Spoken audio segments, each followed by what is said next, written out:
Hey guys, what's going on? Time to do a little Jays talk. What I wanted to touch on today is what can the Jays do to salvage this offseason? What I'd like to get out of the way, obviously the Tanner Scott news just dropped this morning, and the Dodgers have assembled a super team. No team in baseball is going to look like the Dodgers on paper, so we need to get that expectation out of our heads, definitely as Blue Jays fans, but as basically MLB fans, there's just nothing that is going to look like them. They are going to be a massive favorite for the World Series. That doesn't mean they'll win the World Series. The only teams I can really see knocking them off now are the Diamondbacks because they can match up in a short series with their pitching rotation. When you can throw Gallen and Burns out there specifically, you feel good about your odds there. You know, they are a team that could pull off a couple of games and, get hot at the right time and wipe them out. And the Braves. Braves still have pretty elite pitching, and they've got the lineup where if Acuna comes back and looks like himself and that lineup fits together how it looked maybe 2 years ago, the Braves could definitely do some damage and, eliminate the Dodgers in a playoff series, I think. So it's not like you're just handing over the World Series rings now in the offseason, because that's not how baseball works. But on paper, no team is going to compare to them from top to bottom of their roster. The good news for the rest of the league is, even though the Dodgers have 11 good starting pitchers right now, it feels like, that doesn't really matter in the playoffs. Like, you're going to run out 4 guys probably.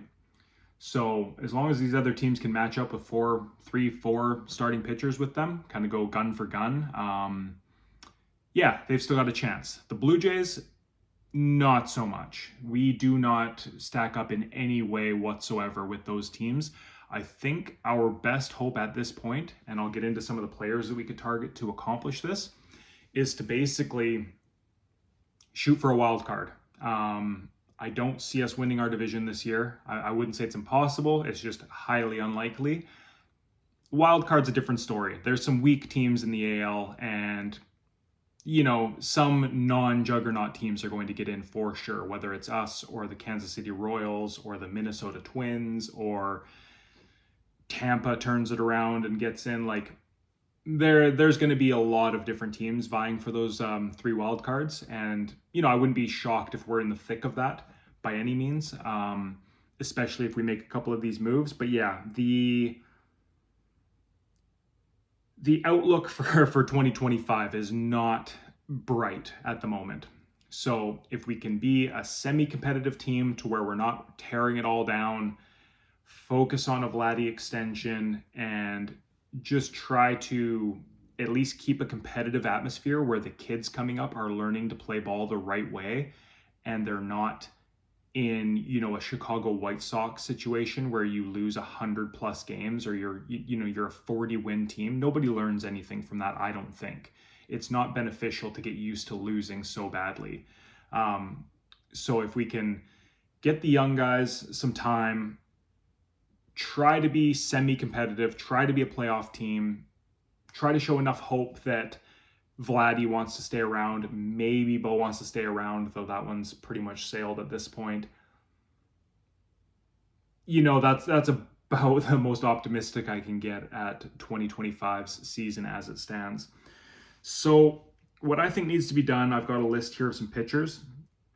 They've got to address one more starting pitcher, and I think that's what they intend to do. I don't know who it is at this point.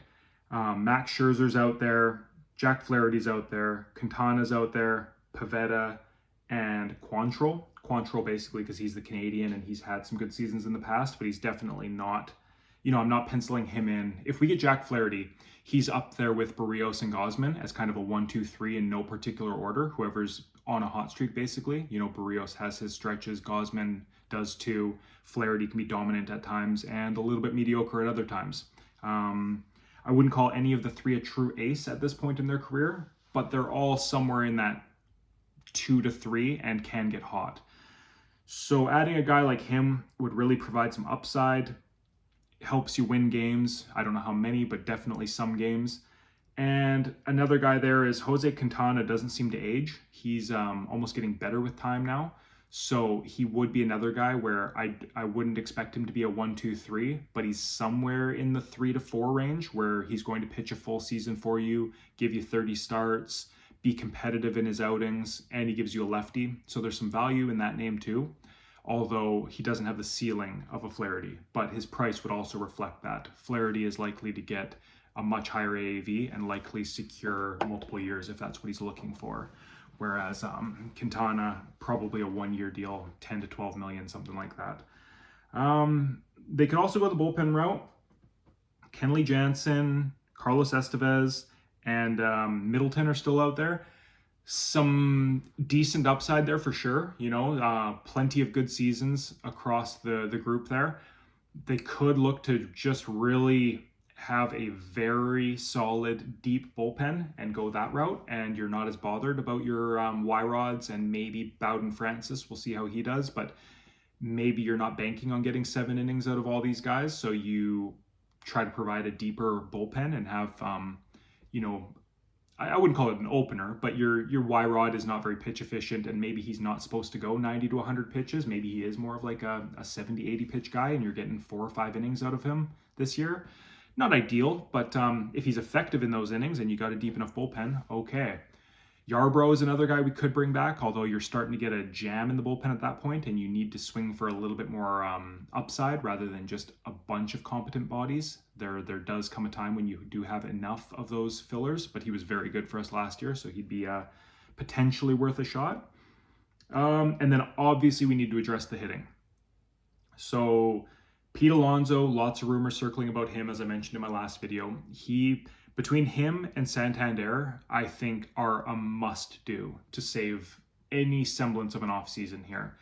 You plug Alonso in behind Vlad, you're getting, I won't say a guaranteed 35, but you're getting a guaranteed 25, I would have to think. He's never been down there before, so even just in a down year, you'd think you're getting 25 to 30. Hopefully, it's not that case, and it's a 35 to 40 home run season, 100 RBIs, a true cleanup hitter. You get a healthy Bo, healthy Vlad, healthy Alonso. Something is there. That could be a wild card team for sure. If you're getting anything at all out of your Will Wagners or Elvis Martinez, or Ernie Clement keeps hitting for a reasonable average, like having 3 really strong bats like that is definitely an improvement over last year. If Bo does the same thing that he did last year this year, it's pretty much a lost cause no matter what we do. Like he's got to be better, and I mean we're paying him $20 million a year, and he's supposed to be this prize free agent in the coming season. So if he does a 2020, what year were we just in, 2024 again, he's not getting any money for starters, and he becomes really a non-factor almost in MLB, not just the Blue Jays. Like 2 down years where he's hitting a 500 OPS would be ridiculous. So for a guy that's been as good of a pure hitter as Bo's been his entire life, I don't see that being the case. I think we get a good year out of him, and I think pairing him with Vladdy, with either Alonso or Santander, is a capable lineup. Again, it's not the Dodgers. I understand that. No team is. But in terms of the American League, that can compete. Bregman's still out there. I don't think he'll come to Toronto. Profar's still out there. You never know. The Padres don't have any money. So if we're willing, he's not attached to a qualifying offer. So if we're willing to just throw the bag at him, give him multiple years, which no other team seems willing to do, Santander and Profar, you get a couple switch hitters, you get some positional versatility, or Alonso and Profar. Now I feel really good because Profar is a leadoff hitter. You've got Profar, Bo, Vlad, and then, like I say, Alonso or whoever. That's completely different than last year. You're not getting at bats from, Springer, and I understand Horwitz was pretty good. He was definitely, a competent hitter, but Alonso, the power profile in the cleanup spot is much better in my opinion. In that case, I would feel very good about our lineup if we were able to secure 2 of those guys, but that almost feels greedy the way this offseason has gone. I'm a little bit disheartened at the lack of moves, to get it across the finish line, as I think a lot of teams are right now, to be honest. I do check in on other fan bases, and it's definitely not just the Blue Jays fans that are, upset at the time. Braves fans are very upset, and a lot of other fans are upset as well because their teams aren't really closing that gap with the Dodgers specifically. And I know if you're a Padres fan, you must be infuriated because you were so close to knocking them off last year, and the Dodgers have got exponentially better, and the Padres are still talking about having to shed salary. So that's another interesting avenue for the Blue Jays. If our budget is as high as it seems like it's going to be, like I think we were led astray at the start of the offseason, and the way the Blue Jays are wasting money on Straw. Jimenez was a nice pickup, but he was expensive. The way that they're spending that money, I've got to believe there's enough in the tank to go out and get an Alonso or Santander or another, $20 to $25 million bat. And if that's the case, the Padres could be an interesting lineup on a trade there. I don't know how desperate they are to shed some of this money, but the reports are they are very motivated. I don't love Luis Arias, but I would take him. We could use a lefty bat. We could use a guy that gets on base. We could use him as, a 1 or 2 hitter. If Manny Machado is somehow available, that would be wild. But if he is, can you bring him in to pair up with Vladdy? Is that something that can happen? So there's some interesting things there. The Cardinals have been rumored to sell off, but they have done nothing this offseason at all. I have no idea what the Cardinals are doing. That's another fan base that is livid with their management right now because they're not making a clear direction on anyone. If Burleson's available there, if Nootbaar's available there, if Donovan's available, those aren't necessarily their most expensive guys, but if they are looking to get a little bit younger and go reload with some prospects, hey, we've got middle infield covered. We've got second basemen that can't field and can't really hit for power if you're interested in that sort of thing. If we can go out and get one of those bats, I don't even know what to say at this point. It's not what any of us envisioned, although it is it is very predictable in a sense. I still think we get one of the power bats and then a trade. I don't know who it will be, whether it will be with the Padres, whether it be with the Cardinals. But in my opinion, in order to save this offseason, that's what has to happen. You've got to walk into the regular season with Alonso, a Burleson from the Cardinals.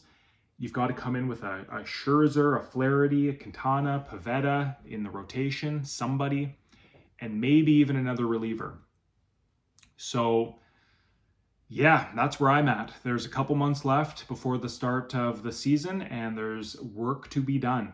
And as I said, I've reframed I shouldn't say reframe my expectations, but because I never expected us to look like the Dodgers, but I've reframed my expectations from this is a team that can really make a run in the American League to let's just put a competent roster out there and hope for something to go our way for once, because it feels like it's been like 3 years since anything has broke our way.